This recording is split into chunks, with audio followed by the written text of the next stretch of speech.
पढ़ना है। हम यहाँ पर कुछ सेंटेंस दिए थे, है ना, इसको हम आपको पढ़ के बताते हैं, उसके बाद आप लोग में से सभी लोग एक एक बोलते जाएंगे, है ना। तो सबसे पहला है, चंदू के चाचा ने चंदू की चाची को चांदनी रातों में चांदी की चम्मच से चटनी चटाई। बोलना है आपको, बोल के बताइए आप लोग जो भी बोलेंगे, है ना। फिर अगला है, समझ समझ कर समझ को समझो, समझ समझना भी एक समझ है, समझ समझ के जो भी ना समझे मेरी समझ में वो ना समझ है ना।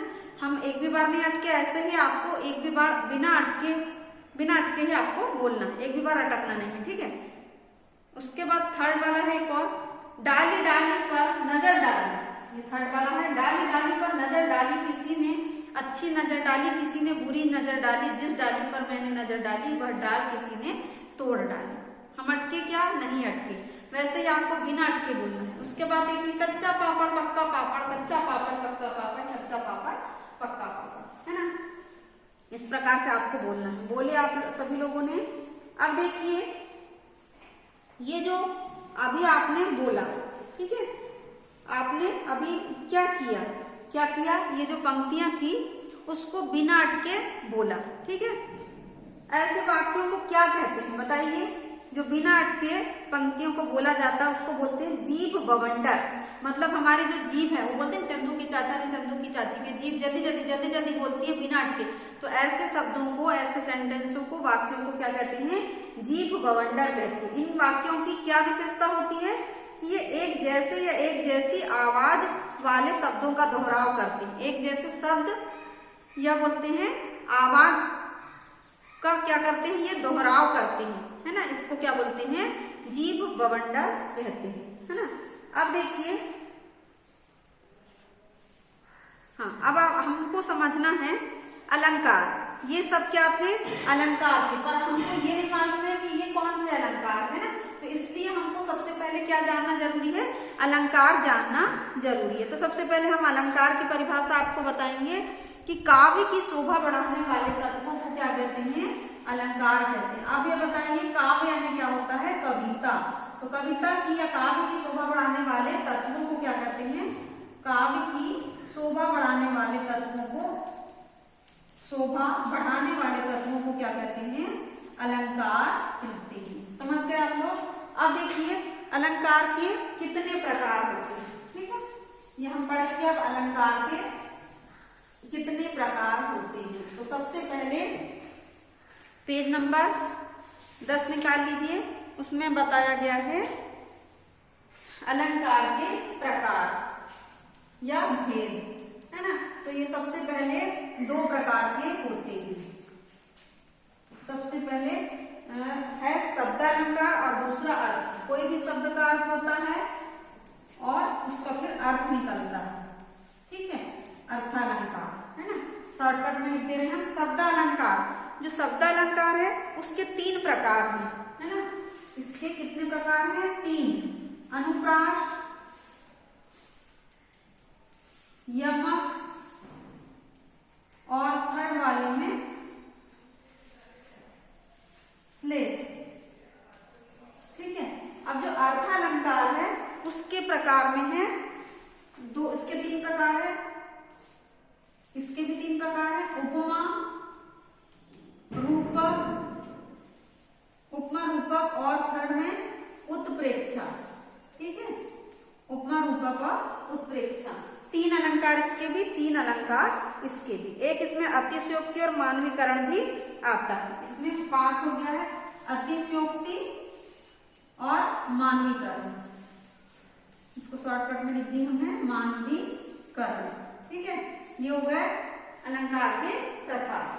अब देखिए, आपको सिर्फ आपके कोर्स में कितने अलंकार पढ़ना है? 3 ही अलंकार पढ़ना है। अनुप्रास अलंकार, जहां एक ही वर्णों की आवृत्ति एक से अधिक बार होती है उसे कहते हैं अनुप्रास अलंकार। उसके बाद यमक अलंकार, यमक का अर्थ होता है 2, जहां एक शब्द को 2 या 2 से अधिक बार बोला जाता है ना, उसे कहते हैं यमक अलंकार। और श्लेष अलंकार का अर्थ होता है चिपका हुआ, जहां एक ही शब्द का प्रयोग 2 या 2 से अधिक अर्थों के संदर्भ में किया जाता है, वहां कौन सा अलंकार होता है श्लेष अलंकार। ये 3 ही अलंकार आपको क्या करना है, पढ़ना है। यहाँ एक ही वर्ण की आवृत्ति एक से अधिक बार, यमक में अलंकार में एक ही शब्द का प्रयोग 2 बार, दोनों के अर्थ अलग। श्लेष का अर्थ तो चिपका हुआ है ना, कि जहां पर ये एक ही शब्द के अनेक अर्थों में प्रयोग किए जाते हैं, अलग अलग कंडीशन में अलग अलग अर्थ होते हैं। तो देखिए अनुप्रास अलंकार का अभी हमने जैसे बोले चंदू के चाचा ने चंदू की चाची को चांदनी रातों में चांदी की चम्मच से चटनी चटाई, ये किसका उदाहरण है, अनुप्रास अलंकार का। उसके बाद यमक अलंकार का, कनक कनकते सौगनी मादकता अधिकार, या खाए बौराए जग वा पाए बौराए। मतलब कि कनक, एक कनक का अर्थ होता है सोना, 2 बार आया कनक कनक से, तो एक कनक का अर्थ होता है सोना और दूसरे का अर्थ होता है धतूरा। यदि सोना हमको मिल जाए तो हम खुशी के कारण पागल हो जाते हैं, और धतूरा अगर हमने खा लिए तो नशे में हम धुत हो जाते हैं या पागल हो जाते हैं। तो दोनों का अर्थ अलग अलग हुआ। वहां पर कौन सा अलंकार, यमक अलंकार। श्लेष अलंकार में चिपका हुआ बताए थे कि ब्रह्मन पानी राखी, बिन पानी सब सुन, पानी गए न उबरे मोती मानुष चुन। तो पानी के अर्थ अलग अलग, एक साधारण पानी जिसके बिना हम नहीं रह सकते, एक मनुष्य की इज्जत है ना, अगर एक बार इज्जत चली जाए तो दोबारा वापस नहीं आती, और एक चूने का पानी, अगर चूने में पानी ना डाला जाए तो वो चूना क्या हो जाता है, खराब हो जाता है। तो आप लोग अलंकार समझ गए होंगे। अब हम इसके एक्सरसाइज करेंगे। सबसे पहले हम आओ करें 5 आपको बता देते हैं। जैसे अलंकार है, अलंकार के साथ हम किसको मिलाएंगे, वे शब्द व अर्थ जो भाषा को सजाने का कार्य करते हैं वो क्या कहलाते हैं, अलंकार। उसके बाद देखिए शब्द अलंकार, जहाँ शब्दों के द्वारा शोभा बढ़ाई जाती है शब्द अलंकार, जहाँ अर्थों के द्वारा शोभा बढ़ाई जाती है वहाँ अर्थ अलंकार होता है ना। उसके बाद अनुप्रास अलंकार, जहाँ एक ही वर्ण की आवृत्ति एक से अधिक बार होती है वहां पर अनुप्रास अलंकार होता है, ये सेकंड नंबर वाला आएगा। यमक अलंकार, जहाँ एक शब्द 2 या 2 से अधिक बार प्रयुक्त होते हैं और उनके अर्थ अलग अलग होते हैं, वहां पर श्लेष अलंकार होता है। नहीं, जहां पर यमक अलंकार, जहाँ एक शब्द 2 या 2 से अधिक बार प्रयुक्त होते हैं परंतु अर्थ अलग अलग होते हैं। और श्लेष अलंकार, जहाँ एक ही शब्द का प्रयोग 2 अर्थों के संदर्भ में होता है वहां श्लेष अलंकार। समझ गए होंगे आप लोग। ये आपको 5 नंबर का एक्सरसाइज पूर्ण करना है। उसके बाद देखिए 6 नंबर का, दिए गए वाक्यों में आए अलंकार पहचाने। दीन बंधु दुखियों का दुख दूर करो, द वर्ण आया है तो कौन सा अलंकार होगा, अनुप्रास अलंकार। सुब्रन को ढूंढत फिरत कवि विचारी चोर, यहाँ पर सुब्रन श्लेष अलंकार है, कवि के लिए अच्छे शब्द, व्याभिचारी के लिए अच्छा रूप और चोर के लिए स्वर्ण। ठीक है, सुब्रन का मतलब होता है। उसके बाद देखिए कनक कनकते सौगुनी, ये कौन सा अलंकार है, यमक अलंकार है। एक कनक का अर्थ है सोना और एक का अर्थ है धतूरा। फिर नील नहीं नहाता ना ही खाता, नील ना वर्ण आया है, अनुप्रास अलंकार। बारे उजियारी करे बड़े अंधेरों को, यहाँ श्लेष अलंकार। बारे का अर्थ होता है जन्म लेना और बड़े का अर्थ होता है बड़ा होना या बुझना।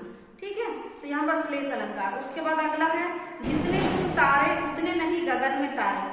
तो तारे का मतलब होता है कि पार पाना, एक तारे आसमान के जगमगाते तारे और एक तारे का अर्थ होता है पार पाना।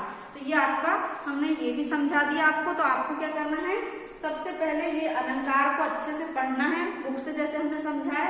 उसके बाद ये एक्सरसाइज 5 नंबर की और 6 नंबर की आपको करना है। अब देखिए मेरी बारी जो है इसमें बोला गया है कि दिए गए अलंकारों से संबंधित 2 उदाहरण ढूंढकर या स्वयं बनाकर लिखिए। तो अनुप्रास अलंकार का है ना, तो इसमें आप लोग ढूंढ सकते हैं बंदो गुरुपद पदुम परागा, फिर तरिणी तनुजा तट तमाल तरुवर बहु छाए, ये अनुप्रास अलंकार का उदाहरण। यमक अलंकार का कनक कनकते सौगुनी, ये तो आपको बता ही दिए हैं। दूसरा माला फेरत जुग जग गया गया न मन का फेर, करका मन का डारी दे मन का फेर, ये यमक अलंकार का उदाहरण।